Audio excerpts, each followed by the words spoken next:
Greetings, Atomy members. I am Sharon Rose Master Jin Yong Hong. I realize that this world is now a truly interconnected global organism.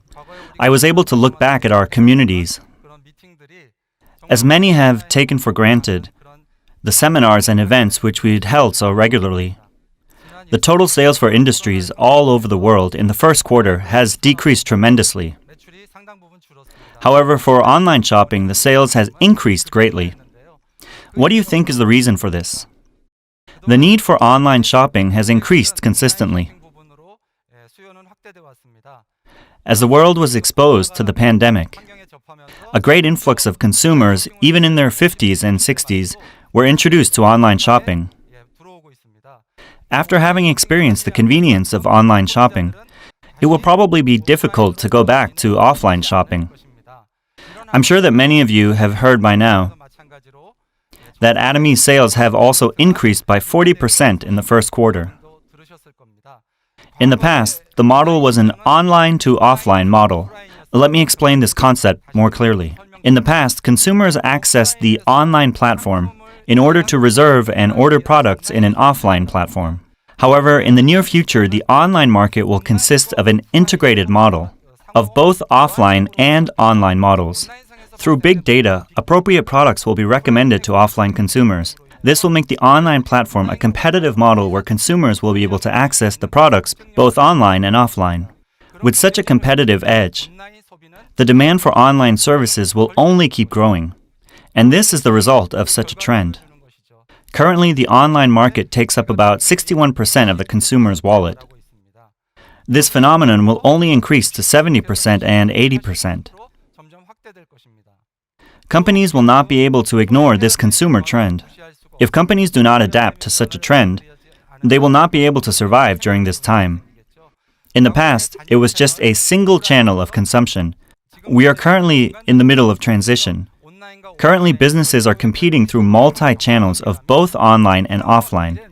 In the future, an age of omni-channel will come, where all data will be shared between online and offline platforms.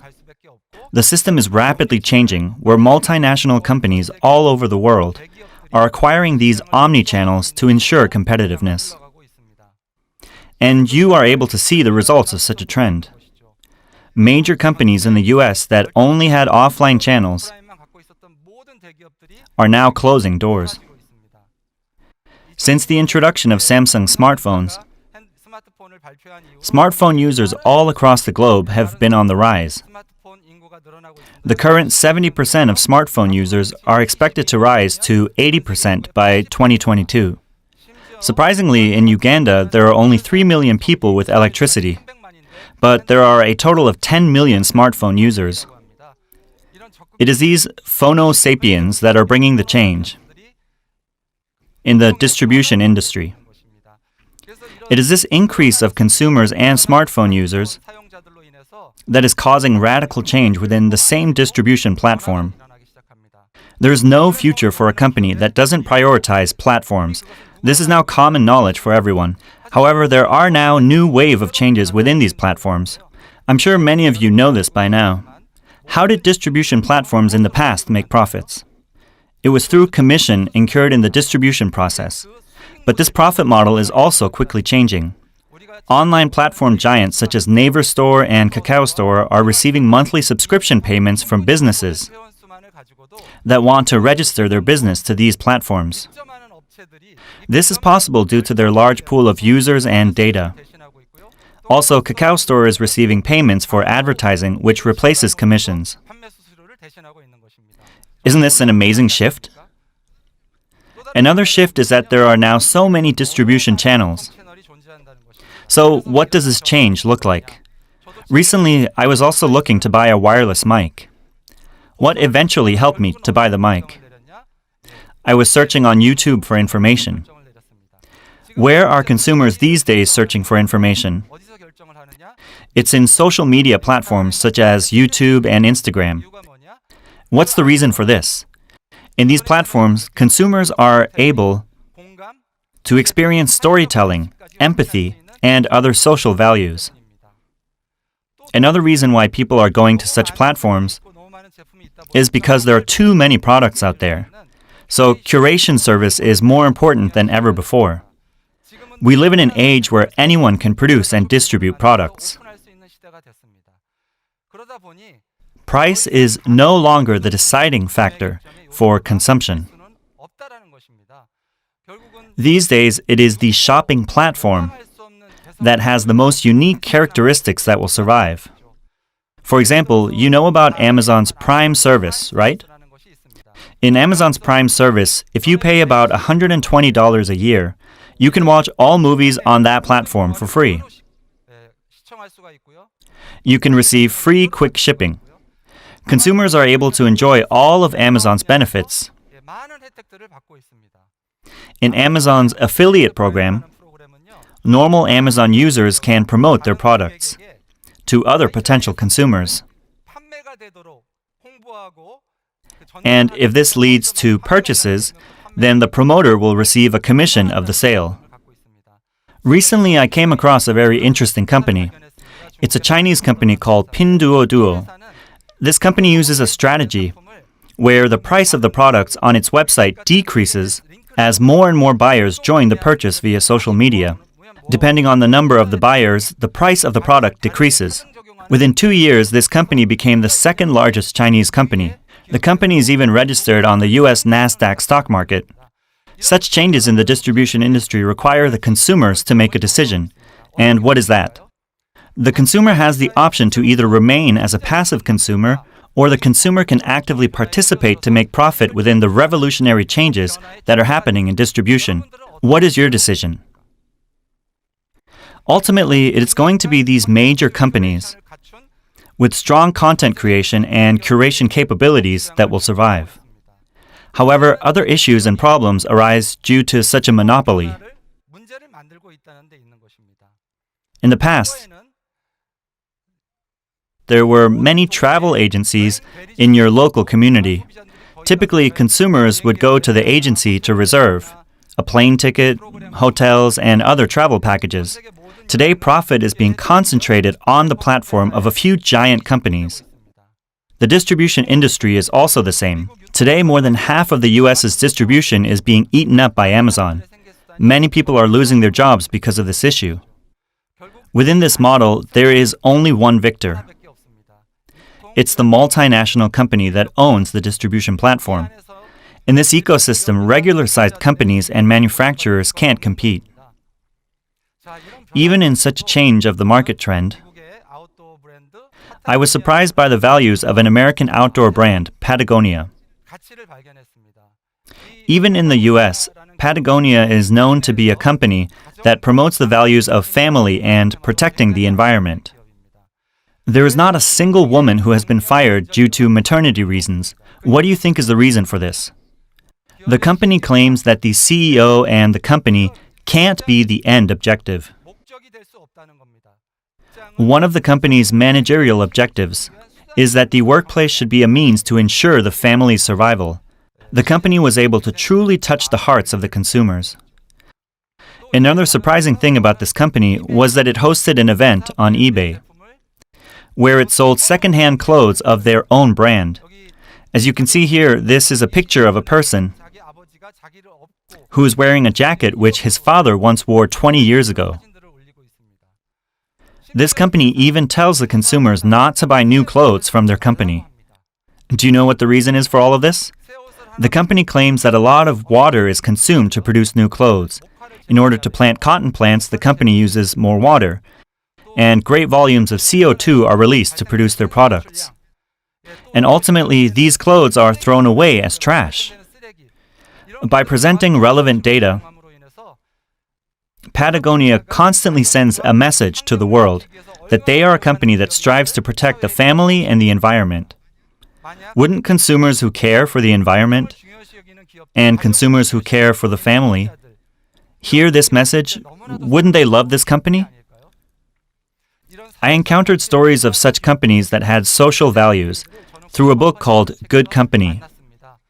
This book introduces many companies that adhere to social values, and it calls these companies good companies.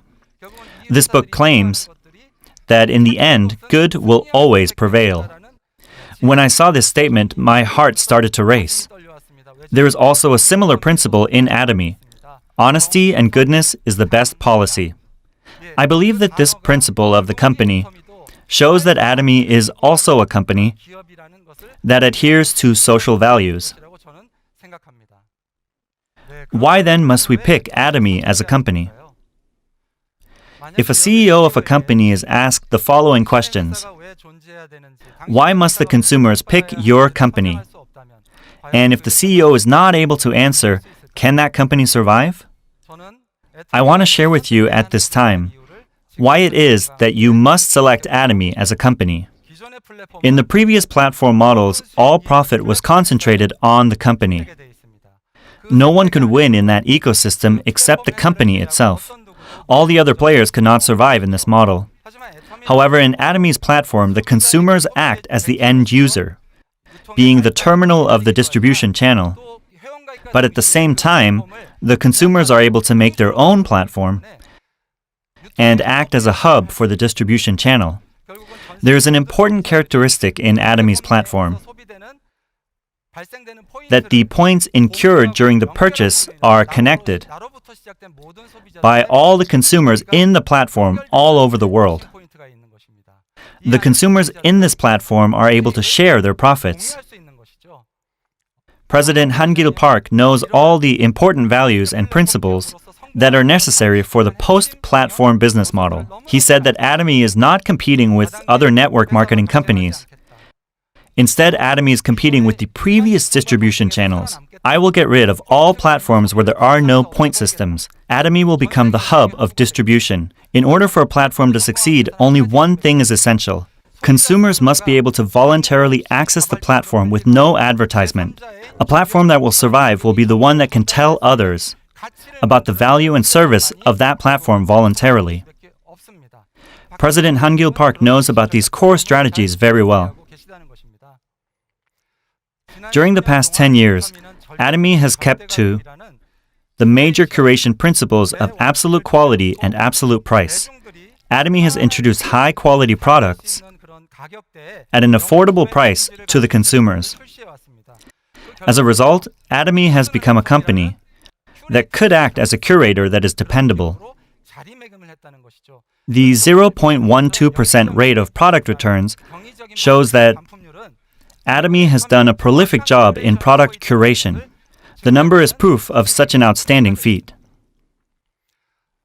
Since its founding from 10 years ago, Atomy has practiced the value of sharing.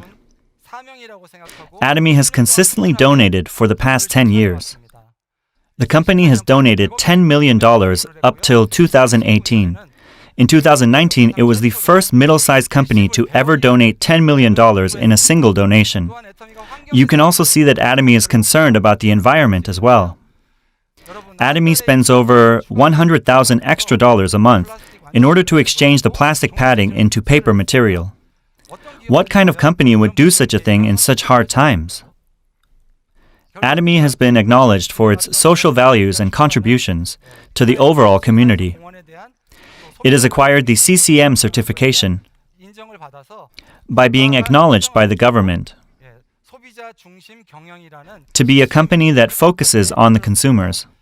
The CCM certification is a government certification program that reviews every 2 years whether the company's structure is designed to focus on the consumers and whether the designated structures are being managed accordingly.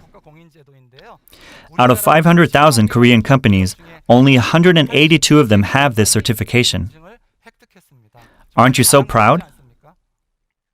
The consumers are aware of the company's activities, and they know the social values that Atomy stands for. Also, over the past 10 years, Atomy's members grew to 6.8 million. It will continue to grow in the future as well. Additionally, Atomy has constantly grown in the past 10 years.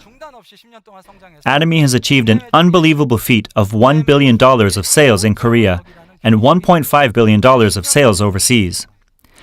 As you can see on the slide here, Atomy during the past 10 years has constantly experienced breakthrough and transformation. Initially, many people think of Atomy as merely a direct selling company. They think that this business is about selling products. It is unfortunate that such people think like that. However, today Atomy has about 400 products. In December of 2019, Atomy launched AZA Mall with over 20,000 products. After acquiring many products and many members, Atomy strives to become the hub for distribution. In 2019, Atomy has declared in the future it has decided to become a post-platform company. All of these books are talking about connection and sharing. We live in an age today where interests are interconnected. Something new does not come out of nothing. Rather, things that are already existing are connected with one another. Atomy has created this connection in the world, connecting the consumer ecosystem in order to survive together. If Atomy keeps creating such connections, don't you think Atomy will be a $100 billion company for 100 years? Do you believe this? We are living in an age where all the consumers in the world can be connected. Think about Atomy's future in 5 years to 10 years. Think about your future within Atomy. Lastly, for those who are still not able to discern, I will conclude with a phrase from Spencer Johnson's Who Moved My Cheese? Remember that old beliefs do not lead you to new cheese. It is now time to lead the change.